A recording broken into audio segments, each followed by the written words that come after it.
अनुच्छेद 263 इस पर बात होगी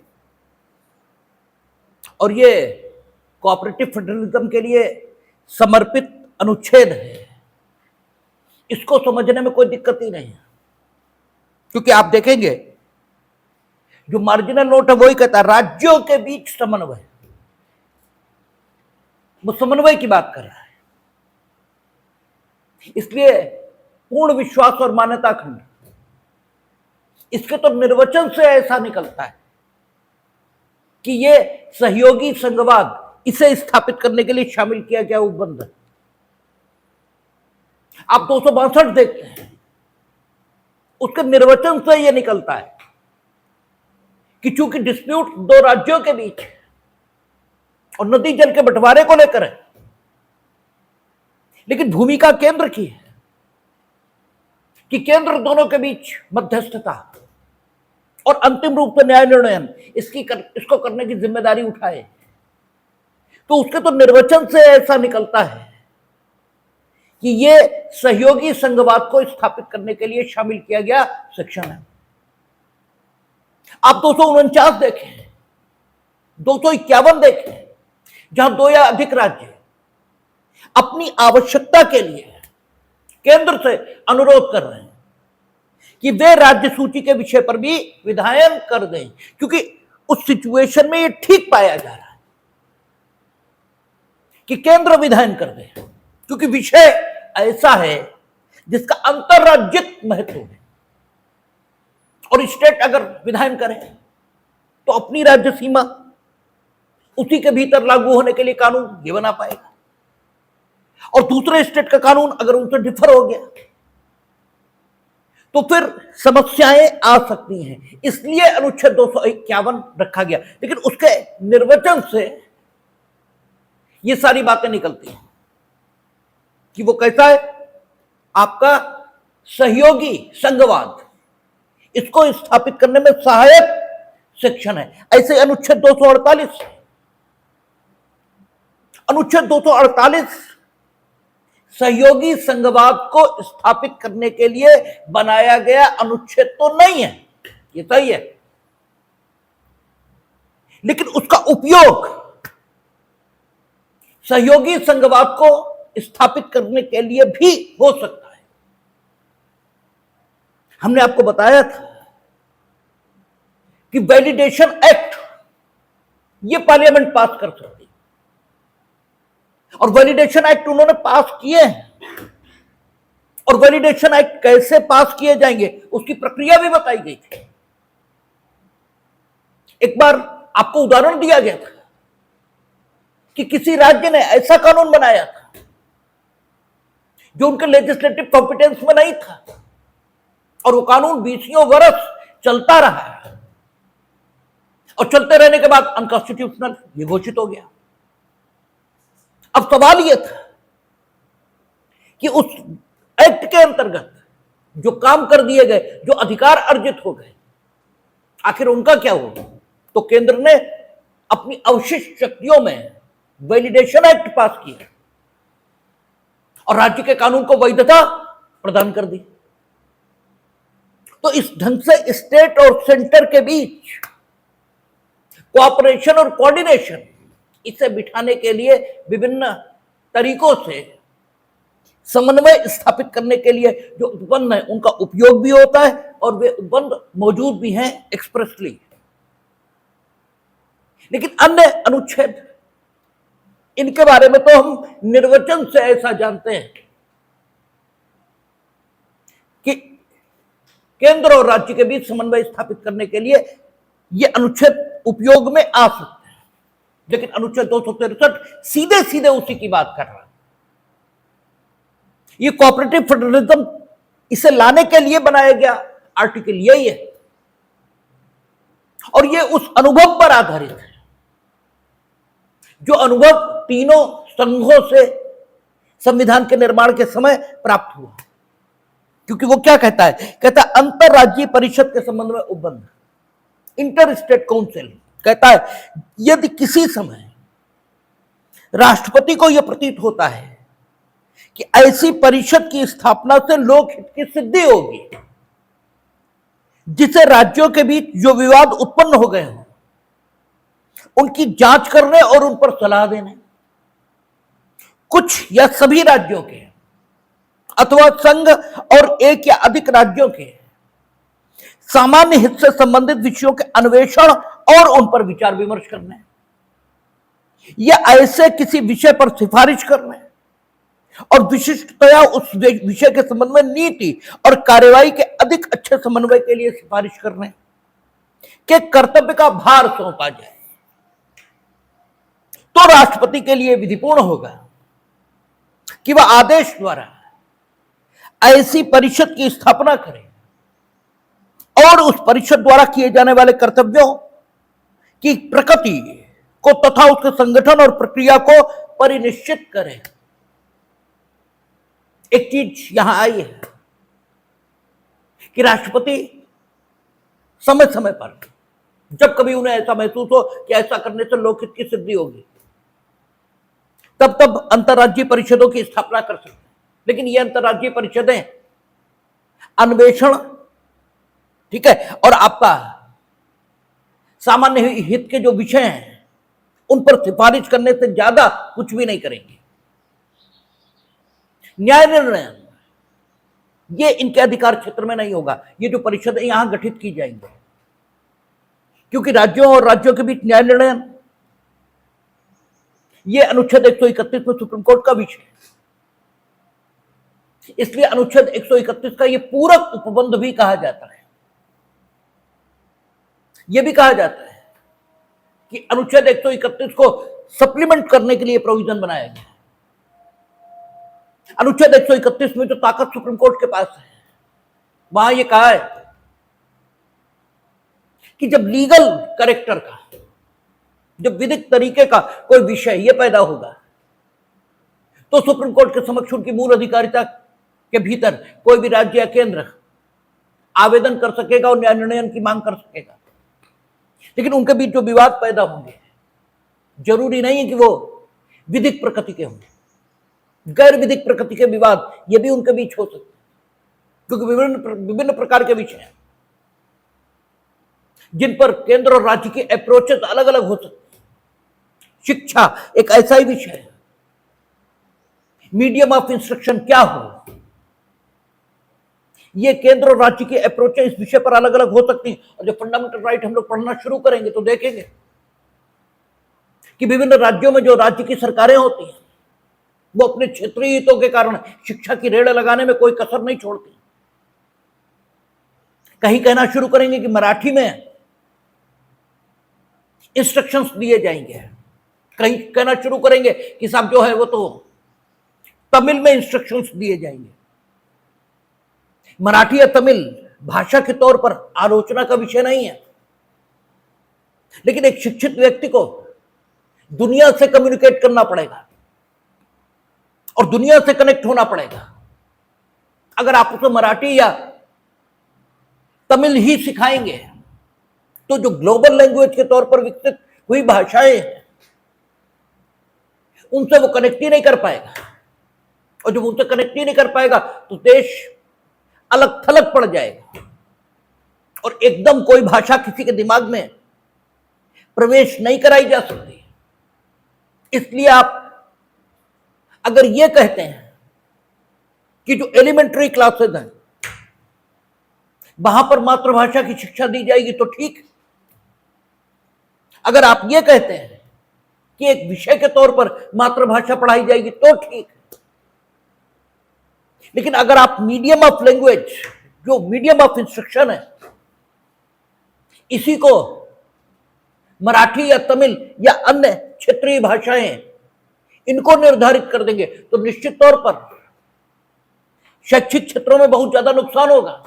इसलिए इस विषय पर केंद्र और राज्य के बीच समन्वय की जरूरत है, और ये लीगल कैरेक्टर का विषय नहीं है। अगर इस विषय पर कोई विवाद होता है तो सुप्रीम कोर्ट नहीं जा पाएगा मसला। अनुच्छेद 131 में कोई कानूनी प्रकृति का विवाद इसी को न्याय निर्णीत किया जा सकता है। ऐसे अनेकों विवाद हो सकते हैं। दिवाली पर पटाखे चल गए, एक राज्य अपने यहां रोक ही नहीं रहा, लेकिन जो स्पेस पॉल्यूटेड होगा उसका प्रभाव एक राज्य में नहीं रहेगा। पराली जला रहे हैं, राज्य कार्रवाई नहीं कर रहा, क्योंकि केंद्र में डिफरेंट पॉलिटिकल कॉम्प्लेक्शन की सरकार है और आपके यहां डिफरेंट पॉलिटिकल कॉम्प्लेक्शन की सरकार है। और डेफिनेटली जब कार्रवाई की जाएगी तो आपके वोटों पर असर आएगा, क्योंकि हीगल कहा करता था कि गलत और सही इसे जानने के लिए कुछ बहुत विशेष मेहनत नहीं करनी है। आप केवल इतना देखिए कि जिस काम को करने से आपको अपना भला होता दिखाई दे, बस वही काम गलत है। और जिस काम से आपको सोसाइटी का भला यह होता दिखाई दे, बस वही काम ठीक है, क्योंकि सोसाइटी का भला हुआ तो आपका भला तो होगा ही होगा। और जो इंडिविजुअल लाभ के लिए आप कोई काम करेंगे तो सिर्फ आपका भला होगा, सोसाइटी का नुकसान ये तो होगा ही होगा। ये सोसाइटी का नुकसान हो भी सकता है। तो अब आप पराली जला रहे हैं, आप अपने खेत को तो बिना किसी मेहनत के साफ किए ले रहे हैं, लेकिन जो एलर्जी के मरीज, जो सांस के मरीज और जो नहीं भी हैं, उनके लिए आप एक दमघोटू वातावरण तैयार कर रहे हैं। और आपसे कहा जाए तो सिवाय दांत फैला देने के और आपके पास कोई ठीक है उत्तर भी नहीं है। लेकिन सरकार कार्रवाई करने को राजी नहीं है, कर ही नहीं रही। अब ये ठीक है लीगल कैरेक्टर का विवाद बन सकता है, क्योंकि अनुच्छेद 21 में मसला आ जाएगा, लेकिन बहुत देर में आएगा। ठीक है, उससे पहले अनुच्छेद ठीक है आपका फंडामेंटल राइट में आ भी गया तो व्यक्ति जाए, ठीक है, केंद्र और राज्य इनके बीच समन्वय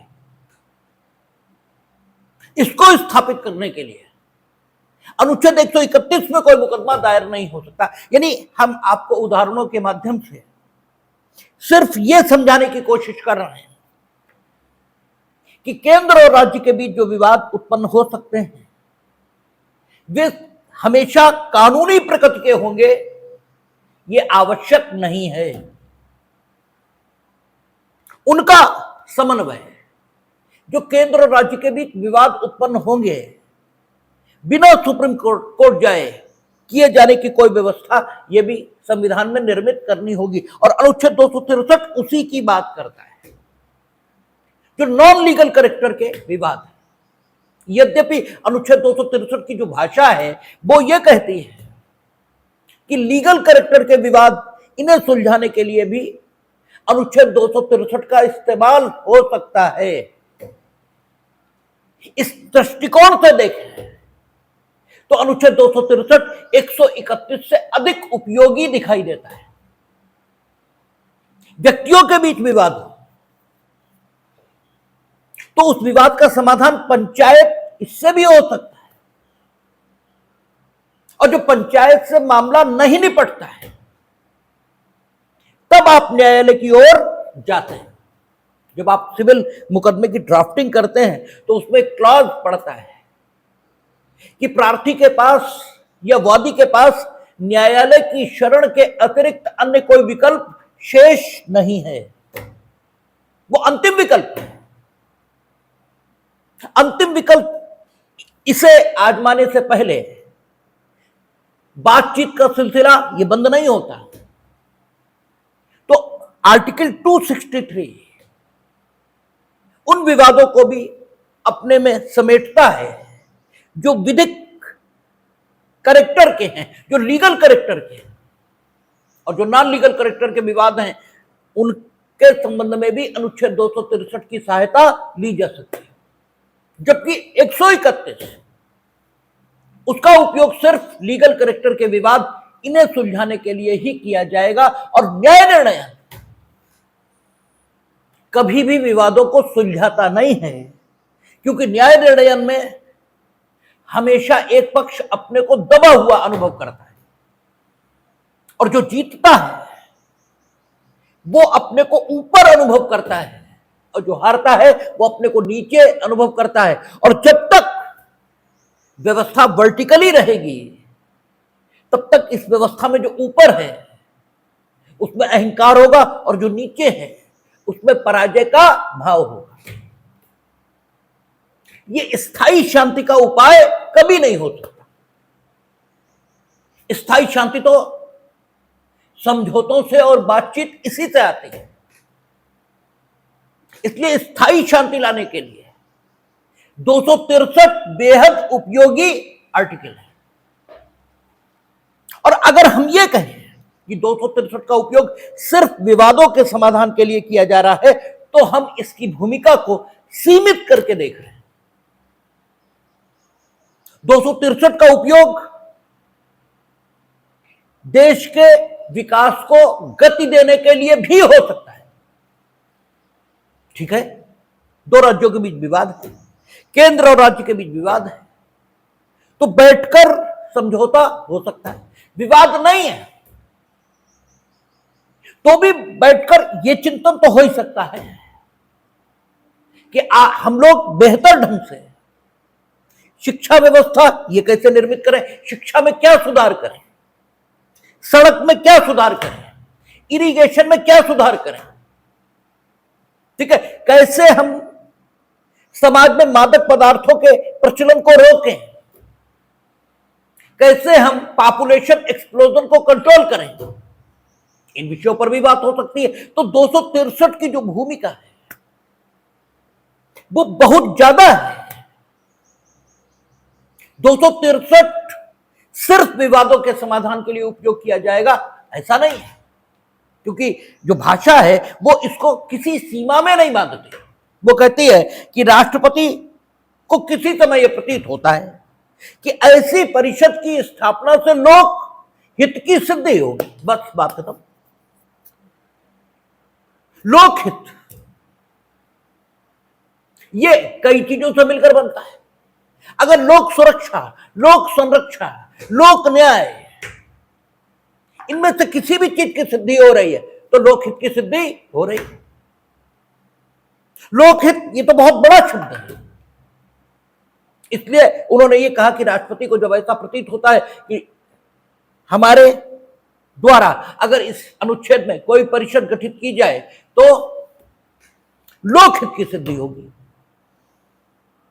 तो वो क्या कर सकते हैं, परिषद का गठन कर सकते हैं। अब उन्होंने कहा परिषद का गठन कर सकते हैं, इसका मतलब परिषद का गठन स्थायी तौर पर कर सकते हैं और अस्थायी तौर पर कर सकते हैं।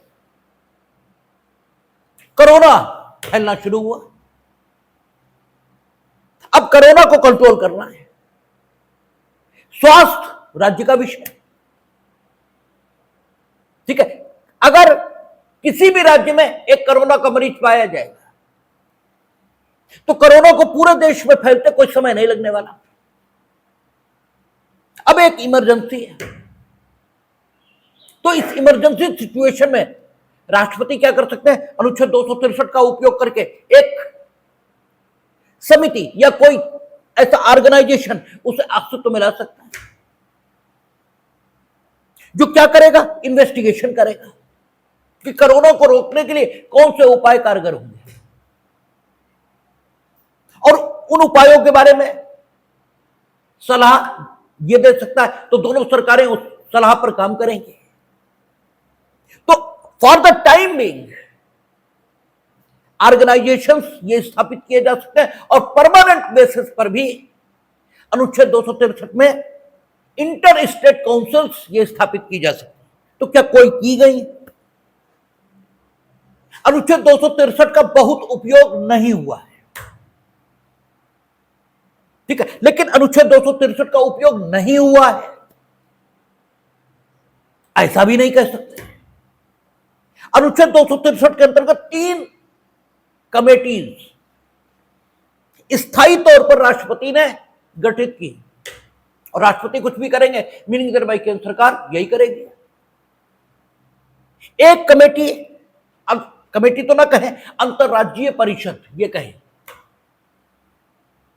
एक अंतरराज्यीय परिषद उन्होंने गठित की है स्वास्थ्य के मसले पर, एक अंतरराज्यीय परिषद उन्होंने गठित की है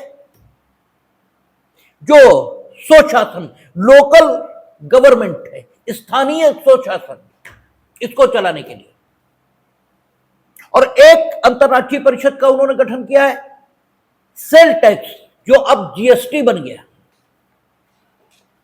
ठीक है, आप अक्सर, चूंकि सुरेश खन्ना वित्त मंत्री हैं और इसी जिले के निवासी हैं, इसलिए अक्सर अखबारों में पढ़ेंगे कि वे आज जीएसटी पर आयोजित मीटिंग में भाग लेने गए हुए। ठीक है ना। तो अंतरराज्यीय परिषद है जो पहले सेल टैक्स पर गठित कही जाती थी, अब जीएसटी पर गठित कही जाती है। ये 3 इंटर स्टेट काउंसिल्स हैं जो केंद्र ने गठित कर रखे हैं। और स्वास्थ्य संबंधी अंतरराज्यीय परिषद की बैठक आप कोरोना के दिनों में खूब देखते थे, प्राइम मिनिस्टर स्वयं उसकी अध्यक्षता करते थे और विभिन्न राज्यों के मुख्यमंत्री उसमें हिस्सा लिया करते थे।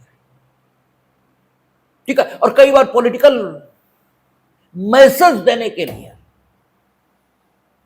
जो वोटर हैं उन्हें पॉलिटिकल मैसेज देने के लिए कि हम केंद्र के सामने सरेंडर नहीं किए हैं बल्कि हम केंद्र से लड़ रहे हैं, तो राज्यों के मुख्यमंत्री ममता बनर्जी जैसे उसमें भाग नहीं लेते थे, लेकिन उनके प्रतिनिधि उसमें भाग लेते थे, क्योंकि पैसे तो चाहिए और पैसे तो केंद्र के पास है। आप अपने संसाधनों से कोरोना से कैसे निपट लेंगे? इसलिए ठीक है, वोटर्स को मैसेज भी देना है तो मैसेज देते थे, लेकिन उनके प्रतिनिधि भी उसमें भाग लेते थे। तो ये आपका क्या है, स्वास्थ्य के मसले पर गठित की गई अंतरराज्यीय परिषद, राज्यपाल राष्ट्रपति के द्वारा जो गठित की गई, उसकी बैठक में ये सारे लोग भाग लेते थे। उस अंतरराज्यीय परिषद का चलिए कोरोना के दिनों में तो ये उपयोग हो रहा था, सामान्य दिनों में क्या उपयोग होता है? तो उन्होंने क्या कहा कि राष्ट्रपति क्या क्या करेंगे, जांच करने और सलाह देने के लिए, ठीक है, विषयों के अन्वेषण और उन पर विचार विमर्श करने के लिए और सिफारिशें करने के लिए। ठीक है ना, कि विभिन्न विषयों का समाधान कैसे हो, यानी विषयों का अन्वेषण करिए। ठीक है, अन्वेषण और उन पर सलाह दीजिए और फिर उनका क्रियान्वयन कैसे हो, इस सब के बारे में उस अंतरराज्यीय परिषद को अधिकारिता प्राप्त रहेगी। और अंतरराज्यीय परिषद गठित कैसे होगी, यह राष्ट्रपति स्वयं बताएंगे। उसका कॉन्स्टिट्यूशन कैसे होगा, वो गठित कैसे होगी, किन लोगों से मिलकर बनेगी, उसकी प्रक्रिया के नियम क्या होंगे, ये सारा कुछ राष्ट्रपति बना सकेंगे। तो जो स्वास्थ्य के मसले पर बनी हुई इंटर स्टेट काउंसिल है, उसमें जो union home minister for health है, जो केंद्र का स्वास्थ्य मंत्री है, कई बार प्रधानमंत्री अपने ही पास स्वास्थ्य मंत्रालय या किसी भी मंत्रालय का कार्यभार अपने पास रख लेते हैं, तो जो स्वास्थ्य मंत्री है केंद्र का, वो इस अंतरराज्यीय परिषद की अध्यक्षता करेगा। ये कहा राष्ट्रपति ने तय किया है, कहा अनुच्छेद 263 में उन्हें इसका अधिकार है, इसलिए उन्होंने तय किया। और सभी राज्यों के स्वास्थ्य मंत्री इस अंतरराज्यीय परिषद के मेंबर होंगे और ये स्थायी तौर पर गठित है। अंतरराज्यीय परिषद, ये जो स्वास्थ्य से संबंधित है, ये स्थायी तौर पर गठित है। और इसका काम क्या होगा, क्योंकि गठन के संबंध में कौन कौन मेंबर होगा ये राष्ट्रपति तय कर सकते हैं, उसकी प्रक्रिया कैसे चलेगी वो तय कर सकते हैं, वो काम कौन से करेगी ये भी वो तय कर सकते हैं। लेकिन काम मोटे तौर पर इन्हीं कैटेगराइजेशंस के अंतर्गत रहेंगे जो अनुच्छेद 263 में लिखे गए। तो स्वास्थ्य संबंधी जो अंतरराज्यीय परिषद गठित की गई, उसका काम यह है कि अगर कभी कोई संक्रामक रोग फैल रहा है या कभी कोई त्योहार का मौका है, तो जनसंख्या को एक स्थान पर रोके रहने के उपाय कैसे किए जाए, इस विषय पर विचार करना, अन्वेषण करना और सलाह देना। आपने देखा था, इसीलिए कोरोना के दिनों में वो कह रहे थे कि जहां आप हैं वहीं रुकिए, ठीक है, और उन राज्यों को खराब माना जा रहा है। केजरीवाल जैसे लोग थे जो पॉलिटिकल सिर्फ राइवलनेस के कारण, इसीलिए हम कहते थे ये बेहद धूर्त आदमी है, ये बेहद धूर्त आदमी। जनता को तो अनुच्छेद 263 नहीं पता है ना, जनता को छोड़ो, कानून जानने वालों को नहीं पता है आर्टिकल 263 क्या कह रहा है, और अनुच्छेद 263 में कौन सी समिति गठित हुई है और समिति का क्या काम है, ये तो जनता को छोड़ो, कानून जानने वालों को नहीं मालूम, ठीक है। और जो कॉन्स्टिट्यूशन के स्पेशलिस्ट होने का दावा करते हैं उन्हें भी नहीं मालूम। और ये धूर्त आदमी क्या कर रहा था, ये बसें लगा रहा था, ठीक है, जनता को एक स्थान से दूसरे स्थान पर पहुंचाने के लिए, ठीक है। आपको फैसिलिटी प्रोवाइड, रोकना नहीं था किसी को। अब जाना ही चाह रहा है तो जाएगा, लेकिन आपको प्रयत्न इस बात का करना चाहिए कि वो वहीं रुके, जाए नहीं। और आप इस बात का प्रयत्न कर रहे हैं कि वो जाए, और जब जाएगा तो संक्रामक रोग फैलेगा। इसलिए कोशिश ये करनी है, त्योहारों के मौके आए, अब अगर मॉस लेवल पर मोबिलाइजेशन होगा जनरेशन का तो एक्सीडेंट बढ़ेंगे, ठीक है। अगर कोई बीमारी है तो वो फैलेगी देश में, ठीक है। तो ये कोशिश की जाती है कि सब वहीं के वहीं रहे। इसलिए छठ पूजा पूर्वांचल की बड़ी प्रसिद्ध पूजा है, तो सब पूर्वांचल चल रहे हैं। इससे बेहतर यह है कि वो जलाशयों में, नदी आदि के किनारे की जाने वाली पूजा है तो वहां आप घाट बनाएं, ये ज्यादा ठीक है। आदमी को वहां जाने की जरूरत पड़ेगी ही नहीं, उसे प्रोत्साहित करें, फैसिलिटीज प्रोवाइड करें ताकि वो वहीं का वहीं रुके, ठीक है। तो ये परमानेंट बेसिस पर काम चलते हैं, ठीक है, कि त्योहारों के मौके पर बहुत ज्यादा जनसंख्या का आवागमन ये ना हो, ठीक है। और जब संक्रामक रोग देश में फैले तब तो ये ना ही हो। कोरोना तो आज आया, इसी को विजनरी मैन कहा जाता है, यही स्वप्न दृष्टा है, ठीक है, कि पहले देखना कोरोना तो आज आया। और कॉन्स्टिट्यूशन ऑफ इंडिया 26 जनवरी 1950 को तो एडॉप्ट हो गया, कंप्लीट होगा। उस समय इस प्रकार की बात को सोचना, ठीक है, हेल्थ से संबंधित जो विधायी विषय हो सकते हैं जिन पर कानून बनना जरूरी है, तो पूरे देश में एक जैसा कानून स्वास्थ्य संबंधी विषयों पर बने, ठीक है। मालूम पड़ा यूपी में कुछ कानून है, क्योंकि आप टैक्स बिना कानून की अथॉरिटी के नहीं लगा सकते। चिकित्सा से संबंधित उपकरण, उन पर आप बहुत ज्यादा टैक्स लगा रहे हैं। हॉस्पिटल्स में जो इलेक्ट्रिसिटी, ठीक है, उपयोग में आ रही है, उसके रेट घटाए जा सकते हैं। नहीं कहा जा सकता है कि आप फैक्ट्री चलाओगे तो ये रेट दोगे, कहा जाता भी है इलेक्ट्रिसिटी बिल के 3-4, ठीक है, आपका क्लास, उसकी श्रेणियां 3-4 प्रकार की होती हैं। घरेलू उपयोग में आप ले रहे हो, इंडस्ट्री के उपयोग में ले रहे हो, किस उपयोग में ले रहे हो। इसी ढंग से पानी का होता है कि पानी पर जो टैक्सेशन होता है, अगर पानी सुंदरता के लिए उपयोग किया जा रहा है, पानी का एक उपयोग थोड़ी है, खाली पीने के लिए उसका उपयोग थोड़ी है, कपड़े धोने के लिए उसका उपयोग है, व्यवसायिक प्रयोजनों से उसका उपयोग है। व्यवसायिक प्रयोजनों से आपका जो ये कौन सी रिलायंस पावर बनी हुई है, उसमें पानी ये चाहिए चाहिए तभी बिजली बन सकती है, तो उसका व्यवसायिक उपयोग ये भी है, उसका सुंदरता के लिए उपयोग ये भी होता है। म्यूजिकल फाउंटेन ये शहीद पार्क में लगा हुआ, आप जाते हैं, ठीक है, तो उसमें गाने बजते हैं और पानी फव्वारे से निकलता है, वो देखकर अच्छा लगता है, तो उसका सुंदरता के लिए उपयोग ये भी है। तो पानी पीने के लिए जब उपयोग हो तो सबसे कम टैक्सेशन होना चाहिए, और जो पानी सुंदरता के लिए उपयोग हो तो सर्वाधिक होना चाहिए, क्योंकि सुंदरता लग्जरी है।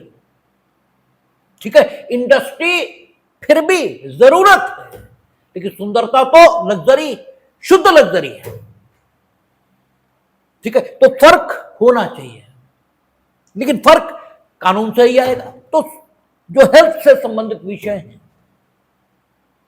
उन पर पूरे हिंदुस्तान में एक जैसा कानून बने, इसकी चिंता करना वो भी उस अंतर्राज्यीय परिषद का काम है। सेंटर ग्रांट्स उपलब्ध कराता है राज्यों को। ठीक है, कहां? अनुच्छेद 282, जो राज्यों की आवश्यकताएं हैं उनको पूरा करने के लिए, क्योंकि अंततः directive principle of the state policy उससे सभी शासित हो रहे हैं, और directive principle of the state policy जिस राज्य को अपने लिए राज्य मानती है वो अनुच्छेद 12 का राज्य है, और अनुच्छेद 12 में केंद्र और राज्य की सरकारें हैं, केंद्रीय विधायिका, राज्यों की विधायिका, ठीक है, स्थानीय प्राधिकारी और अन्य प्राधिकारी, ये राज्य की डेफिनेशन में हैं, और ये directive principle of the state policy के लिए भी राज्य माने जाएंगे। और राज्य के लिए वहां निर्देश है, कहां? अनुच्छेद 38 में, जब हम लोग पहुंचेंगे देखेंगे, वहां यह कहता है कि राज्य ऐसी व्यवस्था सुनिश्चित करेगा जिसमें सभी के लिए सामाजिक, आर्थिक और राजनीतिक न्याय ये सुनिश्चित हो सके। सामाजिक न्याय, आर्थिक न्याय और राजनीतिक न्याय। सामाजिक न्याय क्या होता है, राजनीतिक न्याय क्या होता है, आर्थिक न्याय क्या होता है, ये अपने में एक विषय है, और ये जो फंडामेंटल राइट चलेंगे तो उन पर बात करेंगे। लेकिन मोटे में आप ये समझ लो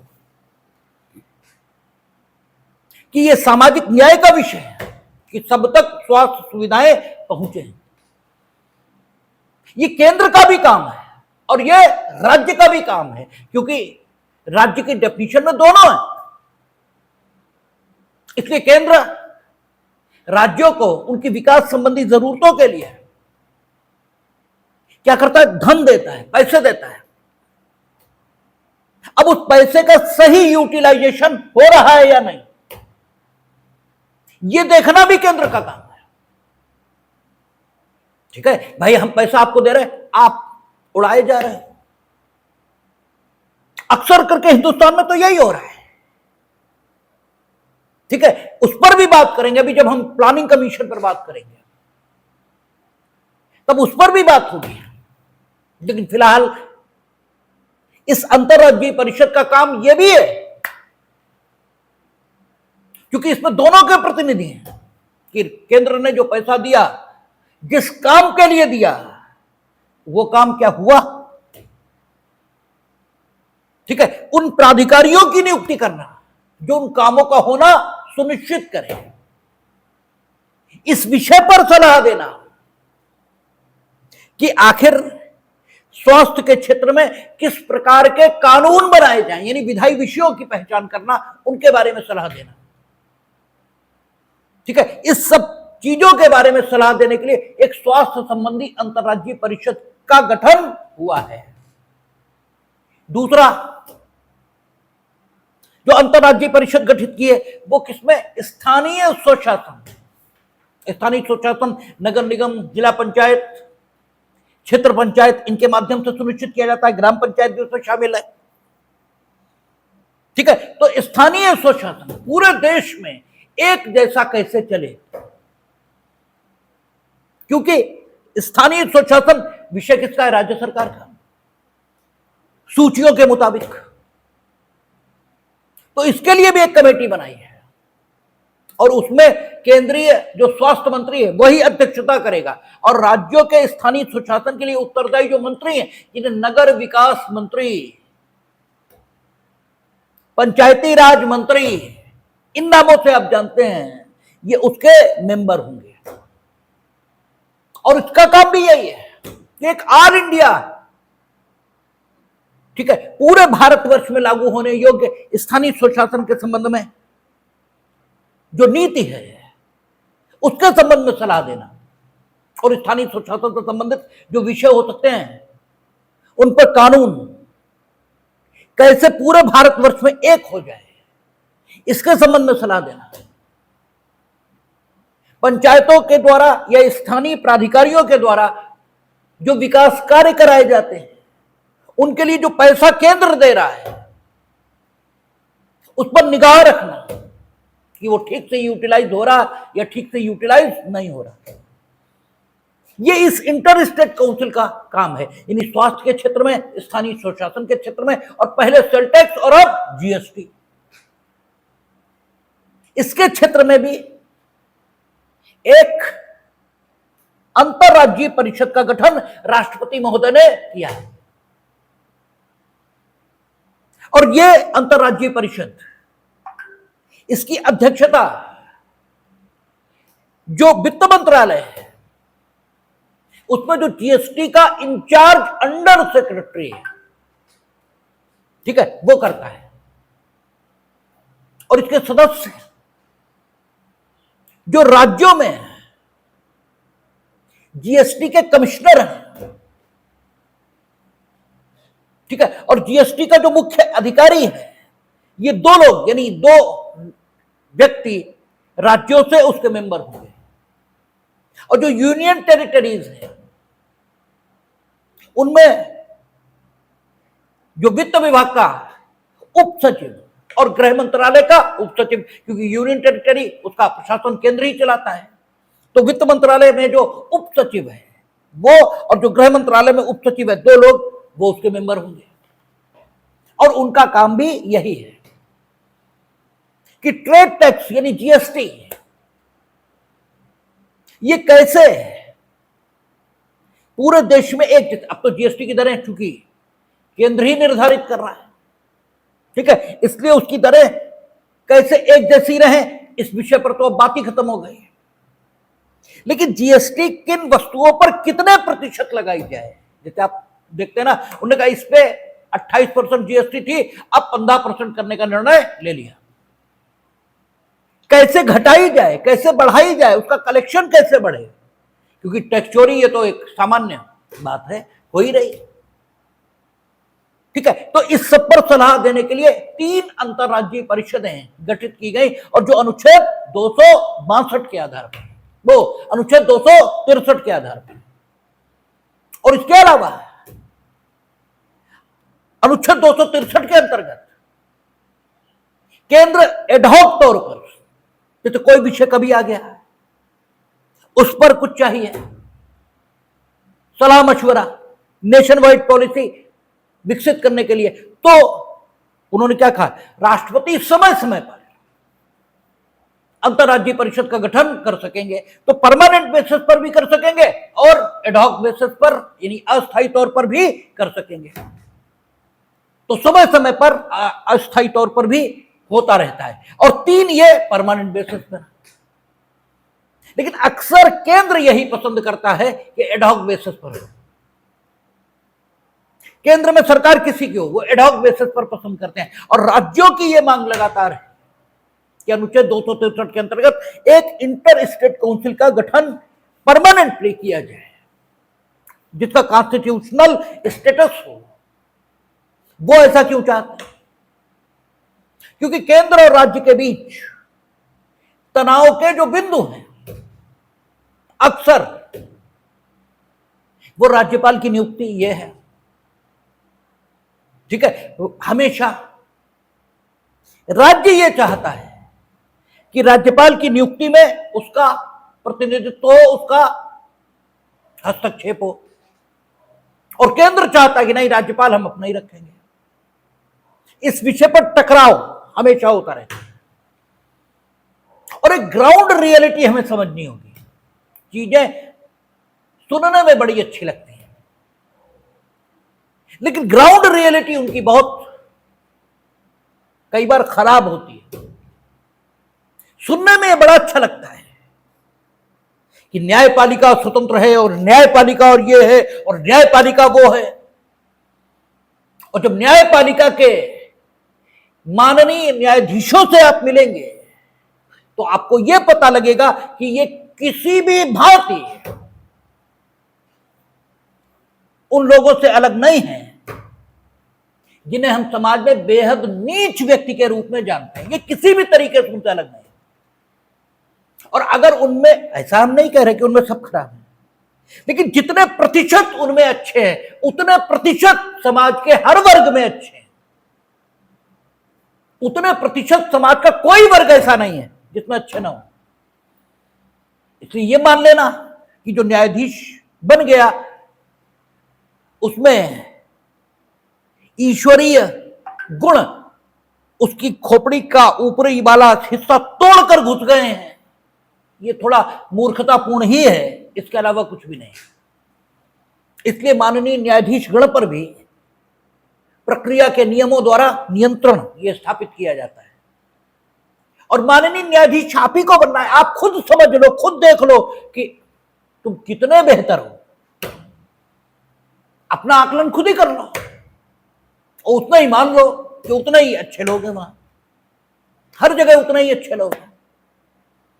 तो यह सुनने में बड़ा अच्छा लगता है कि राज्य की जो जनता है वो भी इसी देश की है और राज्य की जो सरकार है वो भी अंततः इस देश की सरकार है और देश किसी एक का नहीं। ये सब सुनने में बड़ा अच्छा लगता है और राज्य को प्रतिनिधित्व तो मिलना चाहिए। अगर inter state council constitutional basis पर स्थापित हो जाए, ठीक है, केंद्र और राज्य के बीच उठने वाले सभी विवादों के समाधान के लिए एक अंतर्राज्यीय परिषद बना दी जाए जो सभी विवादों का समाधान करेगी और सभी सहयोग के विषयों की पहचान करेगी और सभी सहयोग के विषयों पर जो एक्सपेंडिचर आने वाला है उस एक्सपेंडिचर को मीट आउट करने के रिसोर्सेज पर बात करेगी, उस एक्सपेंडिचर को मॉनिटर करेगी। ये सारे काम करने के लिए एक इंटरस्टेट काउंसिल बना दी जाए। वो हेल्थ, जीएसटी, स्थानीय स्वशासन या अन्य बहुत सारे विषय जहां भी केंद्र और राज्य के बीच टकराव होने की संभावना हो या केंद्र और राज्य के बीच समन्वय की जरूरत हो, दोनों उद्देश्यों के लिए वो अन्वेषण करे, सलाह दे, विचार विमर्श करे। अगर इसके लिए कोई एक इंटरस्टेट काउंसिल बना दी जाए तो राज्यपालों की नियुक्ति का जो, ठीक है, आइडिया है वो आइडिया ही ध्वस्त हो जाएगा।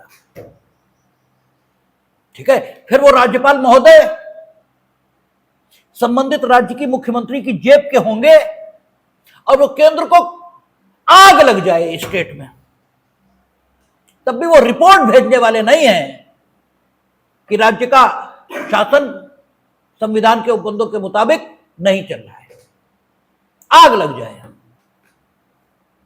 ठीक है, ये ठीक है कि 355 में यह लिखा है कि राज्यपाल के प्रतिवेदन पर या अन्यथा अदरवाइज भी वो एक्शन ले सकते हैं, लेकिन अभी तक अदरवाइज लिया नहीं है। और जिसकी संभावना बन रही है धीमे धीमे, अगर बंगाल में अदरवाइज एक्शन हो गया, ठीक है, तो संभावना धीरे धीरे बन रही है इस बात की, और पहली बात तो वहां से राज्यपाल से रिपोर्ट ही आ सकती है, नहीं भी आई, और अगर अदरवाइज एक्शन ले लिया तो जो हंगामा मचेगा वो देखने योग्य होगा। ये बताया जाएगा कि संविधान तो चूल्हे में फेंक दिया है, तानाशाही चल रही है, ये सब बातें की जाएंगी और इसका अपना एक प्रेशर होता है।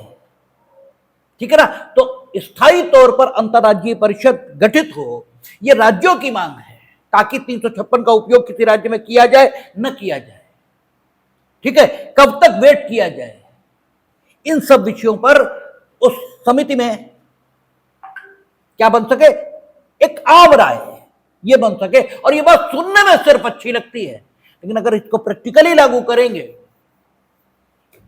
तो फिर इसके जो परिणाम होंगे वो समझे जा सकते हैं, बोले जा सकते हैं, ठीक है, लेकिन आपको अनुभव अपने आप ही करने होंगे, वो अनुभव नहीं कराए जा सकते। इसलिए केंद्र इस विषय पर कभी तैयार नहीं होता।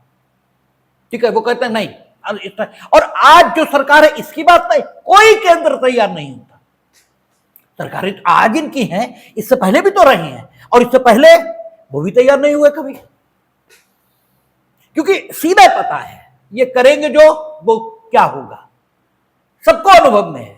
इसलिए जब ये राज्य में होते हैं तो ये कहते हैं कि नहीं साहब बनना चाहिए एक स्थायी अंतर्राज्यीय परिषद, ठीक है, और जब ठीक है ये केंद्र में होते तो वो कहते हैं, लेकिन करता कोई नहीं है, क्योंकि करना ही नहीं चाहिए। हम खुद इस मत के हैं कि बिल्कुल नहीं करना चाहिए। ये सिर्फ अच्छी अच्छी बातें हैं जो सरकारिया कमीशन जैसे लोग जो सिर्फ एसी रूमों में बैठकर विचार करते रहते हैं, उनकी सोच है खाली कि साहब एक स्थायी तौर पर अंतर्राज्यीय परिषद बना दी जाए और उसमें ये हो उसमें वो, ये सब बातें सुनने में बड़ी अच्छी लगती हैं, प्रैक्टिकली ये संभव नहीं है, तो खैर है भी नहीं। तो स्थायी तौर पर कॉन्स्टिट्यूशनल स्टेटस के साथ अंतर्राज्यीय परिषदें गठित की जा सकती हैं। ये तो अब क्या क्या हो गया कोऑपरेटिव फेडरलिज्म के लिए?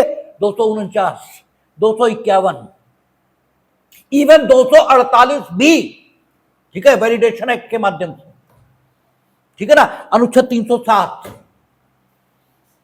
ठीक है, इसके अलावा 261, 262, 263,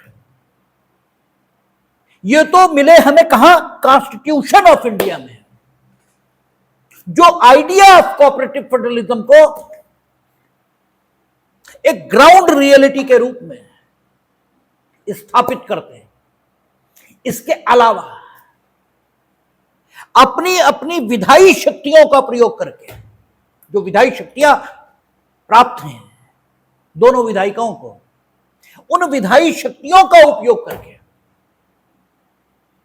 ऐसी संस्थाएं बनाई गई हैं जो आइडिया ऑफ कोऑपरेटिव फेडरलिज्म को एक ग्राउंड रियलिटी के रूप में स्थापित करती हैं। उनमें से सबसे प्रमुख है यूजीसी, यूनिवर्सिटी ग्रांट कमीशन।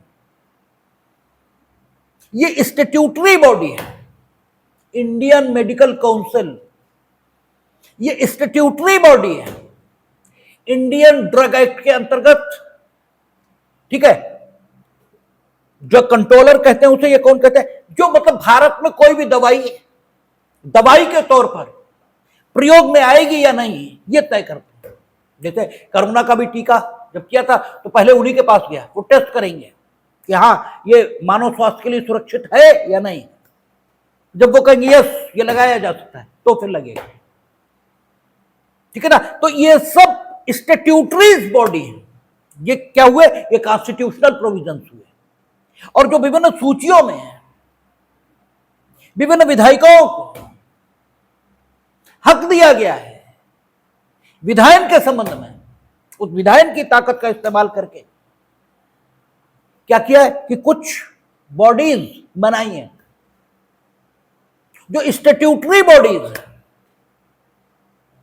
उन स्टैट्यूटरी बॉडीज के माध्यम से भी केंद्र और राज्य के बीच समन्वय ये विभिन्न क्षेत्रों में स्थापित किया गया है।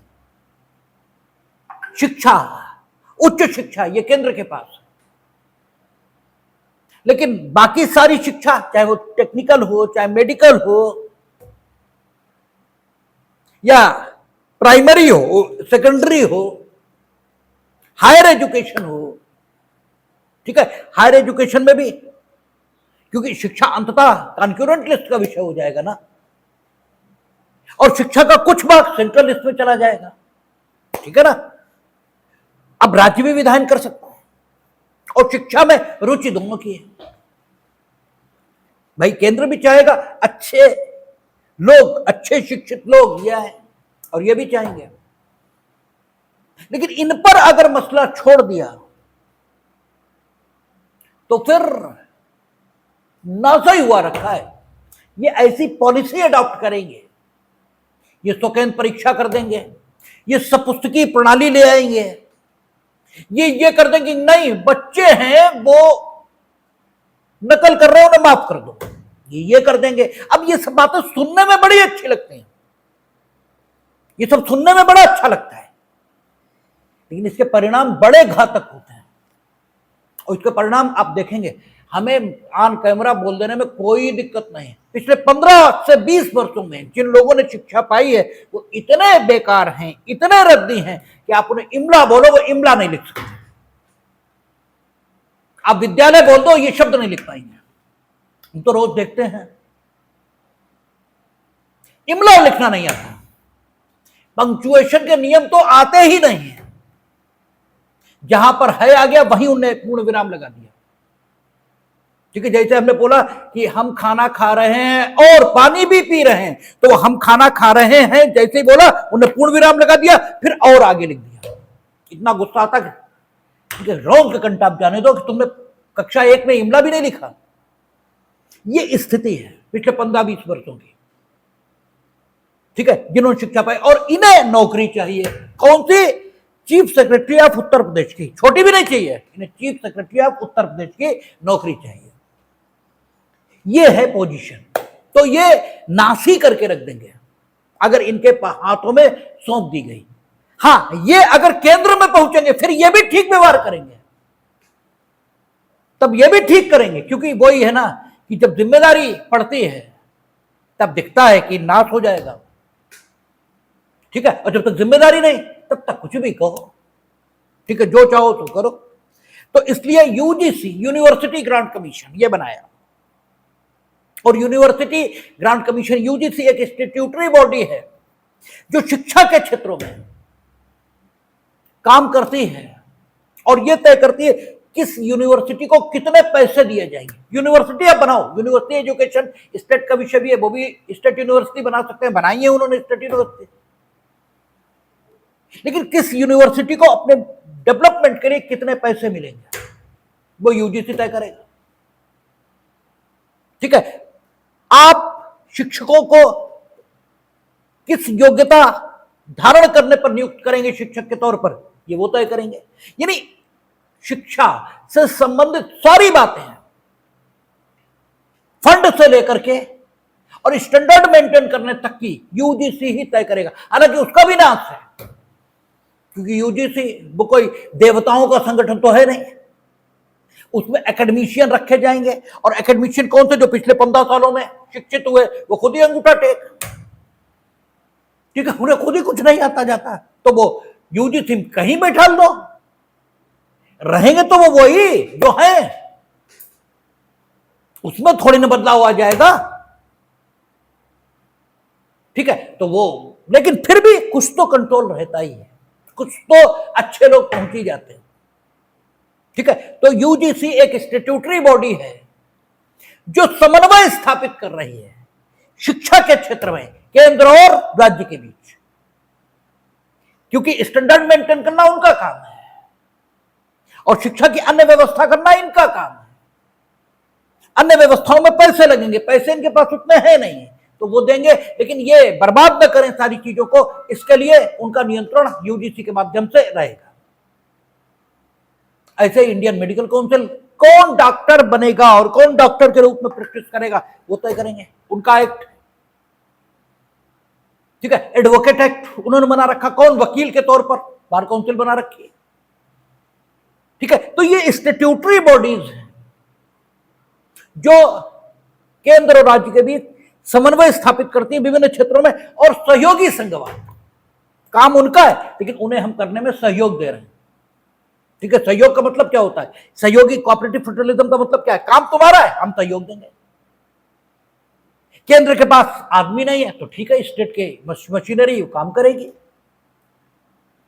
ठीक है, इस रूप में आप देखेंगे तो कोऑपरेटिव फेडरलिज्म को स्थापित करने में 256, 257, 258 इनने भी योगदान किया है। इस रूप में देखेंगे तो पैसा चूंकि केंद्र उन्हें उपलब्ध करा रहा है, तो 282 जहां अनुदान की व्यवस्था है, 293 जहां लोन की व्यवस्था है कि केंद्र राज्यों को लोन दे सकेगा, यह भी सहयोगी संघवाद को स्थापित करने के लिए शामिल किए गए अनुच्छेद। तो यह आपका स्टैट्यूटरी ढंग से, यानी कॉन्स्टिट्यूशनल ढंग से सहयोगी संघवाद, स्टैट्यूटरी ढंग से सहयोगी संघवाद, और तीसरा केंद्र ने अपनी कार्यपालिकीय शक्ति में कुछ संगठनों की स्थापना कर दी। अपनी कार्यपालिकी ताकत में, क्योंकि आपसे कहा था कि कार्यपालिकीय शक्ति के अंतर्गत वो सारे काम किए जा सकते हैं जिनसे व्यक्तियों के विधिक अधिकार ये विपरीत तौर पर प्रभावित नहीं होते। ऐसे सारे काम किए जा सकते।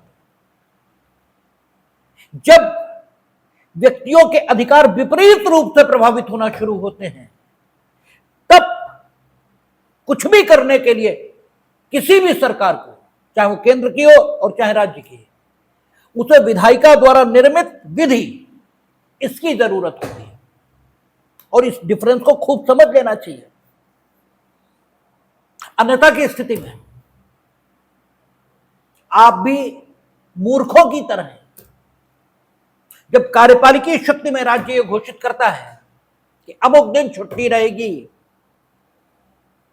और कोई नहीं रखता, तो आप भी मूर्खों की तरह ऐसे बात करना शुरू करते हैं मानो जिसने नहीं रखी है छुट्टी, सरकार द्वारा घोषित करने पर भी उसे जेल भेज दिया जाए। आप भी इसी प्रकार की बेवकूफी की बातें करते हैं, क्योंकि कार्यपालिकी आदेश किसी ने नहीं माना तो उसके विधिक परिणाम नहीं होते। कार्यपालिकी आदेश न मानने का मतलब यही है जैसे आप बदतमीज हो और अपने पिताजी की बात नहीं मानते। ये ऐसा ही है, तो पिताजी आपका कुछ कर नहीं लेते हैं, ठीक है। हां, उनकी ओर से जो आपको सुविधाएं मिलती हैं उनमें कटौती हो जाती है। वो कहते ठीक भाई, तुम अपनी मर्जी के हो तो करो जो मन आए, फिर हम भी कुछ क्यों करें, ठीक है। पिक्चरों में डायलॉग देखते कि तुम्हें ये शादी करनी है तो करो, हमारे घर तो निकल जाओ। यह है कार्यपालिकी आदेश के उल्लंघन का परिणाम। और जब आप विधिक आदेश का उल्लंघन करते हैं तो फिर विधिक परिणाम पैदा होते हैं, तब आप जेल जाएंगे। एग्जीक्यूटिव ऑर्डर जो है, जिसे जीओ कहा जाता है, गवर्नमेंट ऑर्डर कहा जाता है, शासनादेश कहा जाता है, उसके उल्लंघन के परिणाम स्वरूप आपको सस्पेंड किया जाएगा, नौकरी से निकाला जाएगा, ठीक है ना। क्योंकि आप एम्प्लॉयर के कमांड नहीं मान रहे हैं, तो वही होगा जो शादी आप अपनी मर्जी से करेंगे तो अपने घर से निकल जाओ, मेरे घर से, वही तो बात आ रही है। तो कार्यपालिकी आदेश का उल्लंघन अलग बात है और विधिक आदेश का उल्लंघन अलग बात है। विधिक आदेश का यदि आप उल्लंघन करेंगे तो परिणाम न्यायालय के द्वारा अधिरोपित होगा, और जब आप कार्यपालिकी आदेश का उल्लंघन करेंगे तो परिणाम नियोक्ता के, ठीक है, द्वारा आप पर इंपोज किया जाएगा। हालांकि नियोक्ता इसमें मनमर्जी नहीं कर सकता, ठीक है। आपने कार्यपालिकी आदेश का उल्लंघन किया, नो डाउट हम आपको बाहर कर देंगे, लेकिन बाहर करने की प्रक्रिया होनी चाहिए। क्या पता आपने किया ही ना हो कार्यपालिकी आदेश का उल्लंघन, कार्यपालिकी आदेश का उल्लंघन हो गया हो जाना और करना दो अलग बात है। हो जाना अनैच्छिक कृत्य है, करना ऐच्छिक कृत्य है, ठीक है। तो कार्यपालिकी आदेश का उल्लंघन हुआ या नहीं हुआ, इसको निर्धारित करने के लिए जो प्रक्रिया है उसी को नैसर्गिक न्याय कहते हैं, ठीक है ना। और कार्यपालिकी आदेश को का उल्लंघन हुआ या नहीं हुआ, इसे जो तय करेगा उसी को ट्रिब्यूनल कहते हैं, ठीक है। और वो एडमिनिस्ट्रेटिव लॉ का विषय है। और वहां भी अगर ट्रिब्यूनल के फंक्शन के लिए कोई कानून बना दिया गया प्रक्रिया निर्धारित करने के दृष्टिकोण से, तो वही प्रक्रिया फिर चलेगी। और नहीं बना है तो फिर नेचुरल लॉ के या नैसर्गिक न्याय के सिद्धांत लागू होंगे। इसलिए जब कोई नौकरी से निकाला जाता है तो सुप्रीम कोर्ट जाता है और यह कहता है इनने हमें सुनवाई का अवसर नहीं दिया, इनने हमें कोई नोटिस ही नहीं दिया, इनने कोई जांच ही नहीं कराई, ये कहता है वो डिफरेंट ग्राउंड्स हैं और ये डिफरेंट है, ये समझने में दिक्कत होती है, ठीक है। तो कार्यपालिकी आदेश और कार्यपालिकी शक्ति, इसके अंतर्गत सब कुछ हो सकता है, सब कुछ हो सकता है सिवाय लोगों के अधिकार, इन पर कोई विपरीत असर नहीं डाला जा सकता। इन पर अगर कोई विपरीत असर डालना है तो फिर कानून चाहिए, और कार्यपालिकी आदेशों के माध्यम से काम करने की जो तरीका है उसके अपने फायदे हैं और उसके अपने नुकसान भी हैं। वही है कि बंदूक फायदेमंद होगी या बंदूक नुकसान देगी, ये इस पर निर्भर है कि बंदूक किसके हाथ में है। अगर वो डकैत के हाथ में तो नुकसान देगी, अगर वो सैनिक के हाथ में तो फायदा देगी। देखना यह है कि बंदूक किसके हाथ में है। कार्यपालिकी शक्ति में कुछ भी किया जा सकता है, किया है। जो आप अब तक बहुत बड़े नाम के रूप में सुनते रहे, योजना आयोग, जिसे अब नीति आयोग कहते हैं, वो स्टैट्यूटरी बॉडी नहीं है, वो कार्यपालिकी शक्ति में स्थापित किया गया संगठन है। और आज उसकी हैसियत यह है हिंदुस्तान की राज्य व्यवस्था में कि उसे देश की इकोनॉमिक कैबिनेट कहा जाता है। ठीक है ना, ये कहा जाता है मंत्रिमंडल हिंदुस्तान में सबसे शक्तिशाली है, वो जो चाहेंगे वही होगा। लेकिन ये कहते हैं कोई इकोनॉमिक कैबिनेट है, यानी आर्थिक क्षेत्रों में वही होगा जो योजना आयोग चाहेगा। ठीक है। और दूसरी संस्था बनी नेशनल डेवलपमेंट काउंसिल, राष्ट्रीय विकास परिषद। यह भी कार्यपालिकी शक्ति में स्थापित की गई संस्था है। और कागजों में जो राष्ट्रीय विकास परिषद है, यह सर्वोच्च संस्था है विकास के मामलों में। लेकिन व्यवहार में योजना आयोग या नीति आयोग यही सर्वोच्च संस्था है विकास के मामलों में। जो पंचवर्षीय योजनाएं, 5 ईयर प्लान आप सुनते हो, ये योजना आयोग या नीति आयोग ही तैयार करता है। ठीक है। और इनका गठन कार्यपालिकी आदेशों से हुआ है। और योजना आयोग ये तय करता है या नीति आयोग ये तय करता है कि विभिन्न प्लानिंग, ठीक है, स्वास्थ्य से संबंधित, रेल से संबंधित, डाक से संबंधित कैसे इंप्लीमेंट की जाए, प्रायोरिटीज क्या हो, ये सारी चीजें तय करने का काम वो करते हैं। और वो एग्जीक्यूटिव ढंग से, कार्यपालिकी ढंग से गठित निकाय हैं। तो आप देखें, कॉन्स्टिट्यूशनल तरीकों से सहकारी संघवाद को स्थापित करने का प्रयास यह होता है,